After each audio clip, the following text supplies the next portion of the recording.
ওকে, আজকের একটা বিষয় নিয়ে আলাপ করতে চাচ্ছি। সেটা হচ্ছে যে আমাদের দেশের,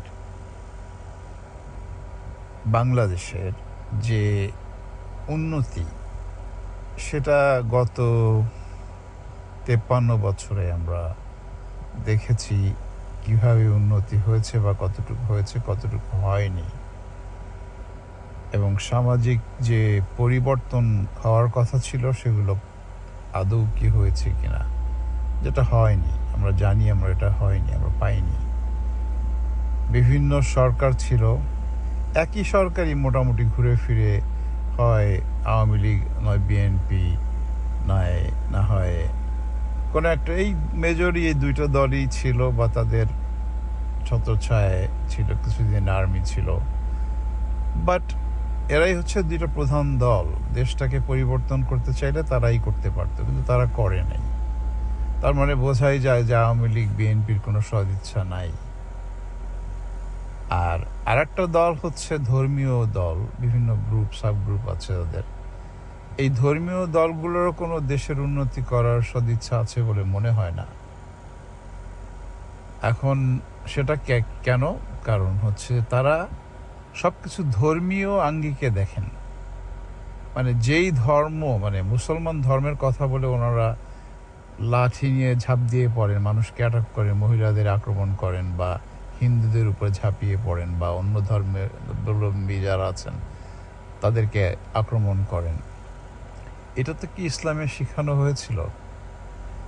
অন্যান্য যেসব পৃথিবীর সেরা ইসলামী দেশ যারা, তারা কি এগুলো ফলো করছে? এই এই নাকি আমরা অন্য এক উদ্ভট এক ইসলাম ফলো করছি?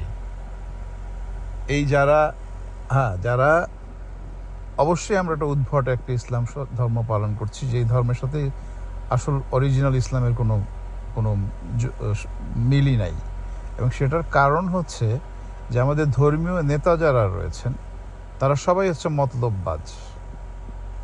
এই জামাত ইসলাম, শিবির, যা বলেন, ইসলামী অন্যান্য যেগুলো রয়েছে সবগুলো মতলববাজ, আর সবগুলো মূর্খ লোকজন, লেখাপড়া কারোরই নাই।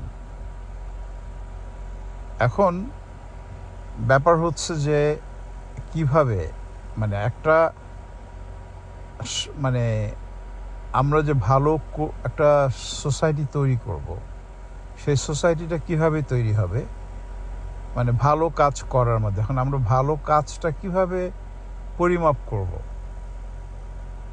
ভালো কাজটা কিভাবে পরিমাপ করব? আমরা কি মানে কোনো ম্যাজিকের মাধ্যমে পরিমাপ করা যাবে, না কোনো মেশিনের মাধ্যমে পরিমাপ করা যাবে? এটা তো সম্ভব না, কোনো মেশিনও নাই বা কোনো ম্যাজিকও নাই।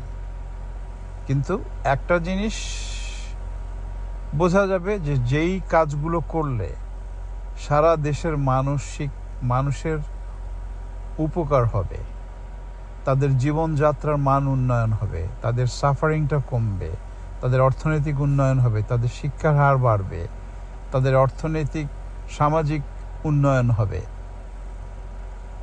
এবং একটি দেশের অবকাঠামোগত উন্নয়ন হবে, অর্থনৈতিক উন্নয়ন হবে, আন্তর্জাতিক বাজারে মানি এক্সচেঞ্জে যাদের প্রভাব থাকবে, মানে এক্সচেঞ্জ রেটটা, আমাদের মানির ভ্যালুটা বাড়বে। এই জিনিসগুলো আমরা সবসময় অনুপস্থিত দেখেছি। তার মানে আমাদের উন্নতি বেসিক্যালি হয়নি এবং কেউই করতে পারে নাই।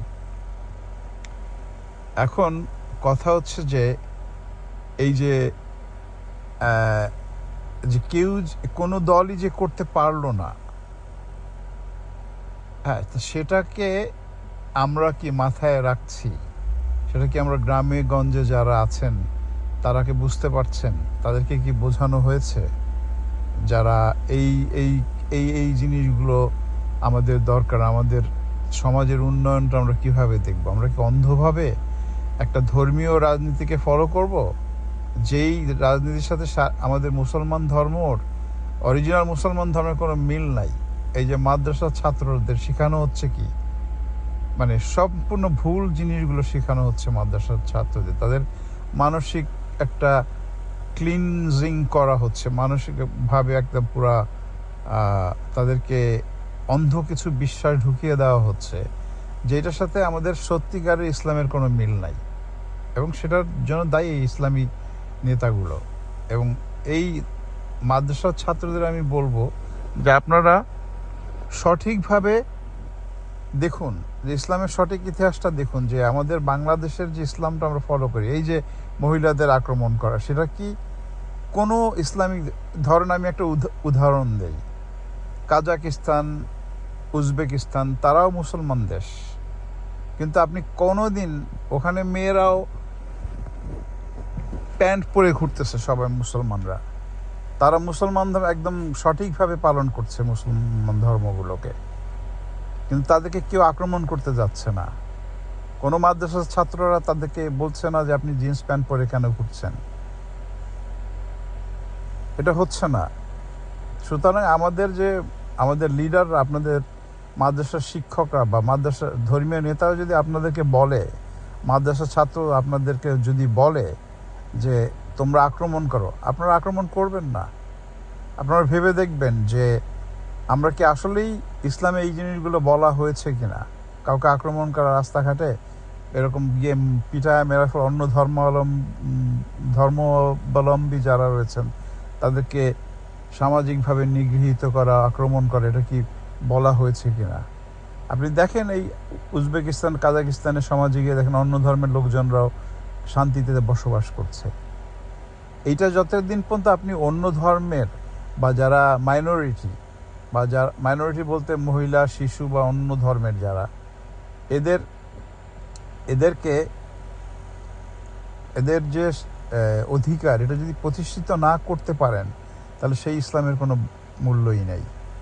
যে যত রকম ফতোয়া দিক, যত ইসলামের কথা বলুক, এটা সঠিক না। আপনারা মিলিয়ে দেখেন সারা পৃথিবীর মুসলমান দেশগুলোর ইতিহাস এবং তাদের কালচারটা মিলিয়ে দেখেন যে তারা সঠিক ইসলাম পালন করছে না, আপনারা ইসলাম পালন করছেন সঠিক ইসলাম ধ্বংসাত্মক কার্যকরীর মাধ্যমে। এটা তো সম্ভব না। ধ্বংসাত্মক কোনো কিছুই একটা সমাজ বা মানব জীবনে কোনো শান্তির বার্তা নিয়ে আসে না। সুতরাং আপনার এই জিনিসগুলো ভেবে দেখবেন। একটা সমাজ গঠনে সবার অংশগ্রহণ দরকার। যেমন মাদ্রাসার ছাত্র বা হুজুর যারা রয়েছেন, তাদেরও যেমন অবদান আছে, যারা সাধারণ শিক্ষার্থী লাইনে পড়াশোনা করছেন তাদেরও অবদানও আছে, যারা ইন্টেলেকচুয়াল, সায়েন্টিস্ট, রাজনীতিবিদ, তাদের সবার অবদান নিয়েই একটা দেশ গঠিত হয়। আমাদের সবার একটা মৌলিক চেঞ্জ আনতে হবে সবার ভিতরে। দেখুন, একটা সত্যি কথা বলি, আমাদের দেশটা কিন্তু আমাদের। আমরা যদি এটাকে ঠিক না রাখি, বাইরের কি কেউ এসে ঠিক করে দেবে? কোনো দিন এসে দেবে? ইন্ডিয়া এসে ঠিক করে দেবে, বা পাকিস্তান এসে ঠিক করে দেবে আমাদের দেশটাকে, বা আমেরিকা এসে ঠিক করে দেবে? কোনো দিনই দেবে না। আমরা আমাদের দেশটাকে আমরা নিজেরাই যদি ঠিক না করতে পারি, তাহলে কেউ এসে ঠিক করে দিবে না। সেই জন্য আমাদের ভিতরের মারামারি, হানাহানি, কাটাকাটিগুলো বন্ধ করতে হবে, অ্যাগ্রেসিভনেসটা বন্ধ করতে হবে। সবাই সবার পক্ষ থেকে যতটুকু ভালো কাজ করা যায় সেটা চিন্তা করতে হবে। এই যুব সমাজ যারা একটা অ্যাগ্রেসিভ অ্যাটাকে চলে যায়, কোনো কথাবার্তা ছাড়াই মব কালচারে চলে যায়, তাদেরকে বলছি যে এই যে যুব সমাজ, আপনারা একবার ভেবে, আপনারাই তো ভবিষ্যৎ। আপনারা যারা লেখাপড়া করেছেন বা যারা শিক্ষিত বা যারা উচ্চ সমাজে রয়েছেন, তাদের কথা বাদ, যারা যারা সমাজে মানে সুযোগ বঞ্চিত, ধরুন বস্তিতে যারা বড় হয়েছে, তাদেরকে বলছি আমি যে আপনারা সুযোগ বঞ্চিত হয়েছেন। আপনারা সেটা হয়তো সৃষ্টিকর্তা আমাদের কোথায় কাকে তৈরি করবেন সেটা সৃষ্টিকর্তাই ভালো জানেন। সৃষ্টিকর্তার মানসিকতা বা তাদের সৃষ্টিকর্তার ইচ্ছা আমরা বলতে পারবো না। কেন কাকে কোথায় জন্ম দিয়েছেন সেটা সৃষ্টিকর্তাই জানেন। এখন আমরা তাই বলে কি আমরা ধ্বংসাত্মক কার্যকলাপে চলে যাব? আমরা কি ছিনতাই করব? আমরা অভাবে থাকলেই আমরা দাও একটা নিয়ে ছিনতাই করব? নাকি আমরা সৃষ্টিকর্তার যেভাবে পৃথিবীটা চালাতে বলেছেন সেভাবে চালাবো? মানুষের জন্য সহযোগিতা, মানুষকে কেয়ার করা। গরিব হই আমরা, তাই বলে আমাদের চিন্তাই করতে হবে না, আমরা মানুষকে কেয়ার করতে পারি। তারপর আপনার শ্রম দিয়ে, আপনার একটু সামান্য উপকার দিয়ে অন্য আরেকজন মানুষ উপকারিত হতে পারে। আপনি গরিব হন, তাতে কি হয়েছে? যারা যারা উচ্চপদস্থ রয়েছেন, যারা এলিট রয়েছেন, তাদেরও বলছি যে আপনারাও আপনাদের অবদানটুকু রাখুন। যে শুধু স্বার্থপরের মতো নিজেদের প্রাচুর্য নিয়ে আপনারা ভালো থাকবেন, বিদেশে পাচার করবেন, কিন্তু দেশটাকে কি করছেন আপনারা? দেশটা কি আপনাদের না? বলেন, আপনারা যে কোটি কোটি $মিলিয়ন বিদেশে নিয়ে যাচ্ছেন, হ্যাঁ, কিন্তু দেশের জন্য তো কিছু একটা করবেন। দেশের জন্য, দেশের মানুষের জন্য তো কিছু আপনাদেরও অবদান। আপনারা যেহেতু সৃষ্টিকর্তা আপনাদের ধনী বানিয়েছেন, আপনাদেরও তো একটা রেসপন্সিবিলিটি আসে। সৃষ্টিকর্তাকে কি জবাব দিবেন আপনারা? এই $মিলিয়ন নিয়ে সিঙ্গাপুর, অস্ট্রেলিয়া, আমেরিকা এইসব জায়গায় গিয়ে আপনারা জীবনটাকে উপভোগ করবেন। ঠিক আছে, উপভোগ করেন, কিন্তু দেশের মানুষের জন্য কিছু একটা করেন। দেশের মানুষের উপকার করেন, যাতে দেশটাকে ভালো হয়, দেশটাকে উন্নতি হয়। শুধু টাকাগুলো নিয়ে বিদেশে চলে যাবেন, দেশটাকে একদম পুরো মানে এমটি ঝুড়ি বানিয়ে দিয়ে চলে যাবেন, সেটা কি ঠিক? আপনারা সৃষ্টিকর্তাকে তাহলে কি জবাব দেন যদি আপনাকে বলা হয় যে তুমি তোমার দেশের জন্য কি করেছো? বলবেন যে আমি কোটি কোটি টাকা দেশটাকে ঝুড়ি বানিয়ে দিয়ে আমি সব টাকা নিয়ে এসেছি।